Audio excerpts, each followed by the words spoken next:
Bienvenue dans Feu de connaissance, le podcast qui éclaire les arcanes de la connaissance administrative à travers l'actualité. Alors qu'Emmanuel Macron a récemment déclaré vouloir accélérer l'exploration de l'hydrogène naturel et investir 7 milliards d'euros dans le développement de l'hydrogène décarboné, voire renouvelable, d'ici 2030, des scientifiques annoncent avoir trouvé en Lorraine ce qui pourrait être le plus gros gisement d'hydrogène au monde. Feu de connaissance s'est posé plusieurs questions à ce sujet. Que sait-on de ce gisement ? Qu'est-ce que l'hydrogène blanc ? Et que désigne l'hydrogène noir, gris, jaune ou vert ? Enfin, quel est le principe d'une voiture à l'hydrogène ? Le bassin minier du puits Fochwiller en Moselle faisait l'objet depuis plusieurs années de recherches approfondies pour étudier, à la base, la présence de méthane dans les sous-sols lorrains.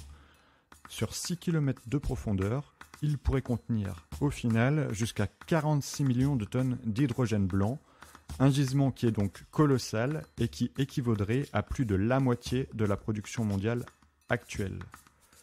L'hydrogène lorrain présenterait un atout de taille. Il pourrait en effet remplir le pipeline du projet Mosaïque. GRT Gaz et Creos ont en effet annoncé une collaboration en vue de créer un réseau de transport européen 100% hydrogène qui relierait l'Allemagne, la France et la frontière luxembourgeoise. Cet accord inédit entre les deux opérateurs de transport de gaz a pour objectif de rendre accessible une infrastructure de transport d'hydrogène de 70 km en adaptant des infrastructures gazières déjà existantes. Ce réseau contribuerait ainsi au développement d'un écosystème hydrogène régional, transfrontalier, entre trois pays. L'hydrogène blanc ou hydrogène naturel n'est non pas créé par l'homme, mais naturellement présent sous forme de gaz, soit dans la croûte continentale, dans les couches profondes de la croûte océanique, dans les gaz volcaniques, dans les geysers ou encore dans les sources hydrothermales. C'est donc un gaz combustible qui est formé par la décomposition de la matière organique dans les roches sédimentaires. C'est un combustible propre qui ne produit pas d'émissions de gaz à effet de serre. Il est donc un atout important pour la lutte contre le changement climatique.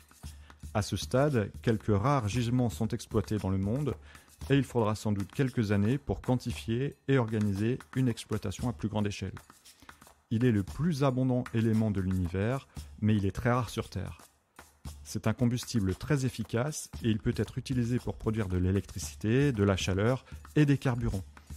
Il est également utilisé dans de nombreuses industries telles que l'industrie chimique, l'industrie alimentaire et l'industrie pharmaceutique. La particularité de l'hydrogène blanc est qu'il ne nécessite pas de source d'énergie annexe pour être produit, puisqu'il est déjà naturellement présent dans certains sols où il se génère quotidiennement grâce à l'interaction des roches et de l'eau. Selon le gouvernement, son extraction coûterait 2 à 3 fois moins cher que celle nécessaire à la fabrication d'hydrogène gris. À titre d'exemple, la société canadienne Hydroma extrait de l'hydrogène blanc depuis près de 10 ans au Mali, seul gisement exploité actuellement dans le monde, pour moins d'$1 le kilo. Les différentes couleurs données à l'hydrogène sont employées pour désigner la méthode de production.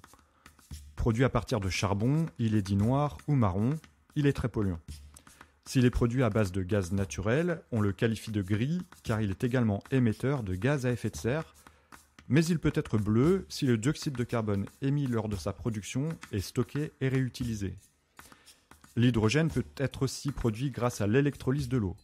Si l'électricité utilisée pour alimenter l'électrolyseur provient du nucléaire, il est dit jaune ou bas carbone. Si elle est d'origine solaire, éolienne ou hydroélectrique, c'est de l'hydrogène vert ou renouvelable.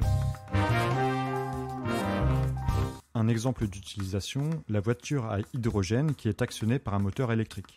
Il va produire lui-même l'électricité dont il a besoin. Le véhicule transporte sa propre centrale de production d'électricité qui transforme le plein d'hydrogène en électricité. Dans une pile à combustible se déroule un processus appelé électrolyse inversée, au cours duquel l'hydrogène réagit au contact de l'oxygène.